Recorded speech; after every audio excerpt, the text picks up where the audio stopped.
Opisyal ng bahagi ng Star Magic ang kapamilya aktor na si Paolo Avellino. Ayon sa anunsyo nitong Lunes, tinuldukan nito ang mga espekulasyon kaugnay sa PA teaser post ng Star Magic noong nakaraang linggo, kung saan marami ang inakalang job opening ito para sa personal assistance. Yun pala, si PE ay walang iba kundi si Paolo Avellino.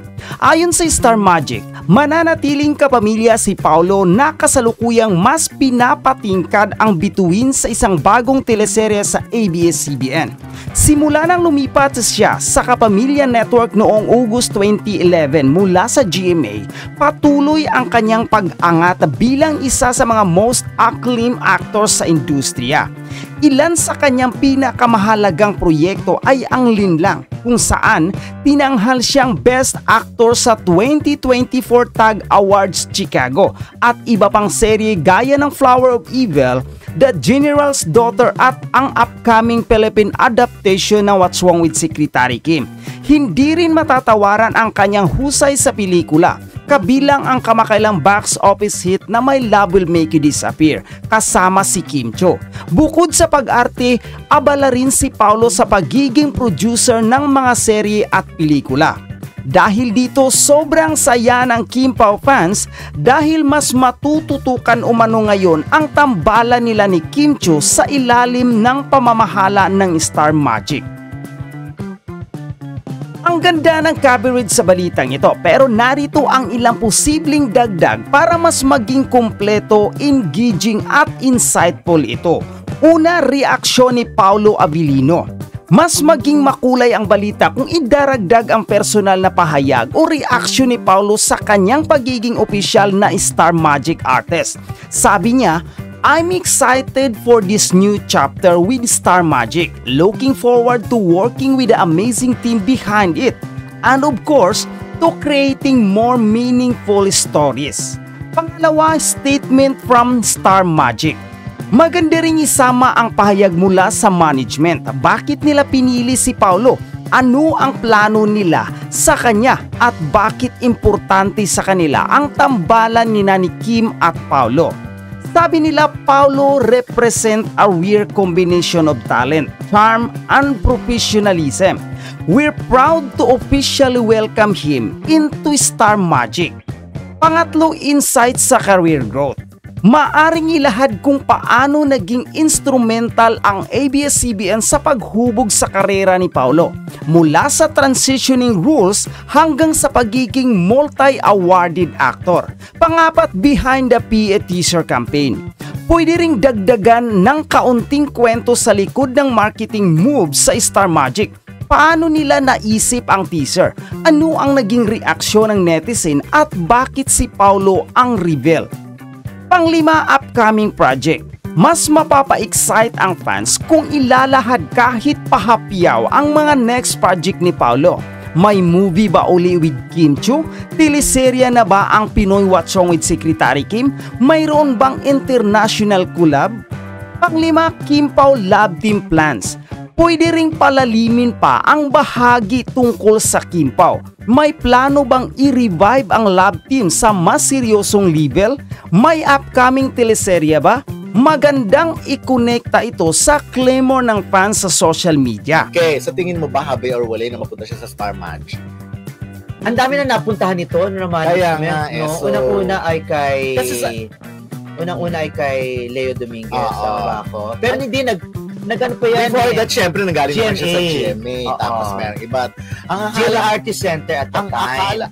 Tapos, sumunod nun, lumipat siya ng kay Leo Dominguez. Pero ang akala ko, pupunta siya kay B-Boy at Buleta. Kasi si B-Boy, konti lang ang artist. Coco Martin, Julian Santos, Jody Santa Maria, and sana kung siya, di ba? Pero ngayon, sa Star Magic pala siya pupunta. Ang dami-dami na sa Star Magic. Yun nga ang point. Diba? So sa tingin mo, mabibigyan siya ng sapat na exposure or time. Kasi Paolo Avellino na siya, marami na siyang project. Ibig sabihin, kahit hindi siya mabigyan ng oras at panahon, pag merong offer sa kanya, imposible hindi naman yung i-grab ng Star Magic, okay. Diba? Kasi sayang din naman.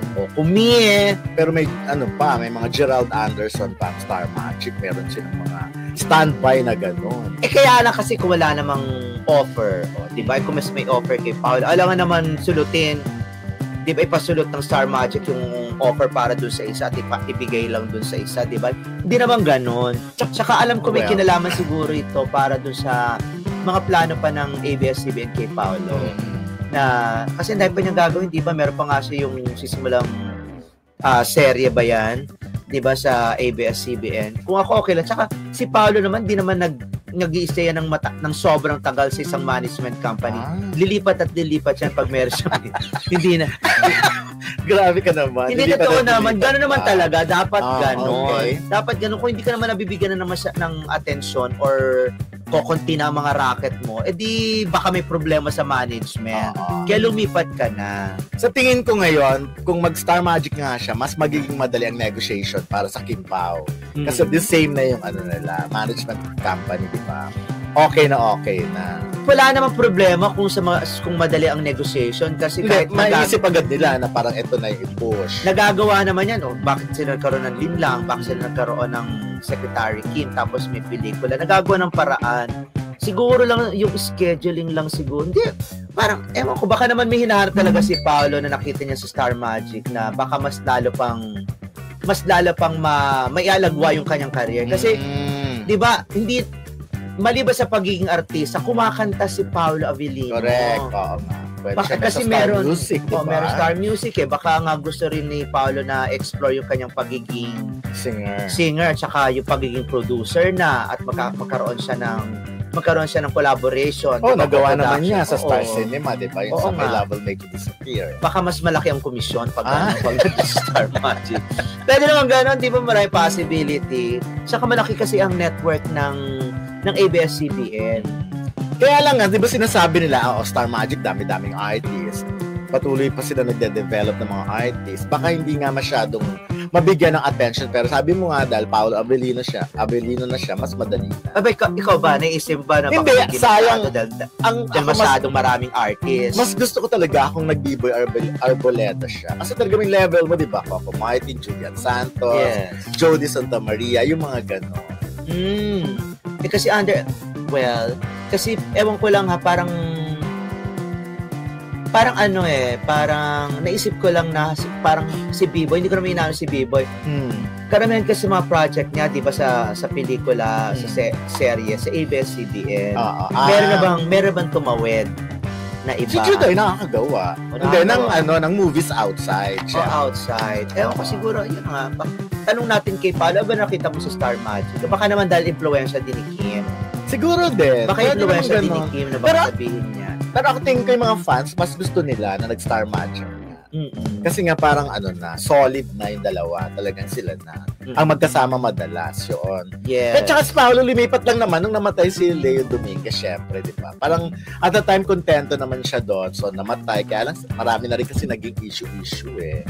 Sabi naman ni sino may pumalit kay Leo ngayon? Ray Lanyada. Oo nga. Parang okay naman daw ang kanilang separation. Oo, wala nang problema kay Leo pag mga ganyan, diba? Okay lang sa kanya, di katulad ng iba na umabot pa sa demandahan. Yes. Yung iba binabayaran yung contract. Itago natin sa pangalang na Tindus. Karoon ng, di ba ganon? Okay lang naman yan.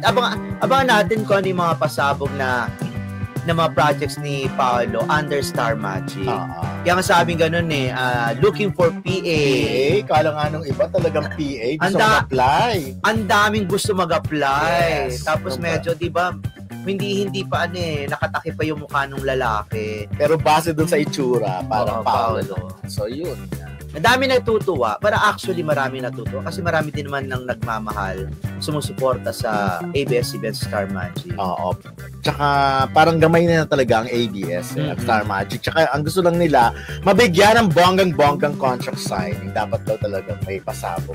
Sana sana paglipat ni Paolo, makagawa ulit siya ng project with GMA7 kahit pelikula ko, bro. Okay. Diba? Doon siya nagsimula Oo, kasi di ba?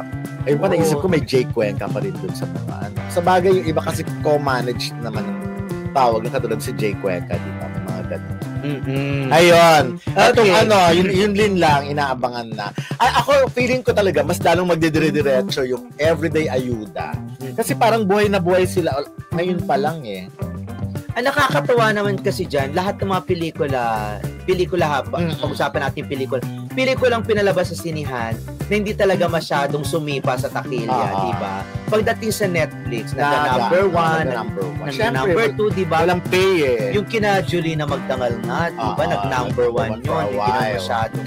I mean, kumita rin naman sa sinihan, pero hindi talaga ganun ka. Oo, pati yung Dennis Trillian, yes. Lahat naman nagna-number 1. Nagna-number 1. Pero hindi natin masabi kung gaano kalaki pa yun. Pero ito talaga, sure winner na ito. Pero kasi ang haba ng buhay ng Lin lang from, alam ko, 2024 lang ba to? Hindi, parang 2023 pa, ng mga latter part ng 2023. Tapos pinalabas din sa TV, di ba? Tapos ngayon sa Netflix na. Ako papanoorin ko sa Netflix ito. Kasi, although alam ko na napanood ko na yung mga ibang episode nito. Ayun. Yaman ni Dondon, meron siyang Netflix. Bakit magkano lang naman Netflix ha? Oh, para sa amin, pabili na namin ng bigas ang pang Netflix. Wow. Patingin nga yun. Charo-charotero to si Ray Pumaloy. Wala nga akong Netflix. Kasi hindi ka rin naman nanonood ng Netflix. Wala ka rin namang time. Diba? Ako nga, may Netflix nga, hindi ko rin naman napapanood madalas. Naalala ko, binigay ko pala sa akin, Viva? Yung one month subscription ng Viva Max. O, hindi mo nagagamit, diba? O, yun. Kaya pala. So, yung mga ganun nga, ako, feeling ko lang mas araw-araw na ayuda. Kasi ngayon pala, naloloka ka, pinopost na yung mga Excel. Huwag ka mo na maloka. Maray pa tayong gagawin. And then, natutuwa lang ako, nakikita ko talaga, sipag talaga ng Kim Pao fans. So, talagang in-announce pa lang na by July, may na ang Lin lang ay nasa Netflix. Ang dami na agad mga at inaasahan ko photos na bago gawin ng seryo, bagong project ng Kim Pao. Naku, marami na naman paandar yung mga yan. Naku, kung paano sila, kung ano na naman mga gimmick ang gagawin nila para mag-trending at para uminit ulit. Yan nga yung trending everyday. Para uminit muna yung project ng Kim Pao. Bago ito isalang meron sila mga ganun muna. Pero pa-trending everyday, yun ang nakikita ko. Kaya lang, naiisip ko talaga kasi ibang character ni Kim doon di ba? As Juliana. Paris ko ba? Juliana Maharot, di ba? Yan ang character niya. Tsaka naisip ko na, bago ilabas yung serie, magbabenta na naman ako ng Kim. Ng Lila. Baka nakabili na sila, no? Bakit naman? Baka may mga nabili na silang ganung merchandise. Ay, hindi pala Lin lang. Yung pala yung bagong serye. Yung bagong serye. Pero yung Lin lang kasi syempre. Pero ako talaga, na-shock pa rin ako nung una. Kasi in advance na panood na namin yung Lin lang eh. Lalo na nung pumapatong na si Kim kay Paolo. Naloka-loka ako. Yung mga ganyan. Kaya rin naman pala ni Kim. Ako nga, naluloka nga ako nung pelikula nila, di ba? Nung My Kissing scene lang yun. My Love Will Make Is a Feel. Naloka, may pag-anong may pahawak pa si Kim leading sa Kipi. Naloka ako kay Kim. Yun din yung medyo daw. Tapos ito yung mga shot ni Kim. Nakapatong kay Anis. Yung Julican Ever nila, di ba? Bongga. At least yun ang bubuhay sa medyo. Tapos yung naghubad si Paolo, di ba na yung driver? Tapos gumano pa si Kim.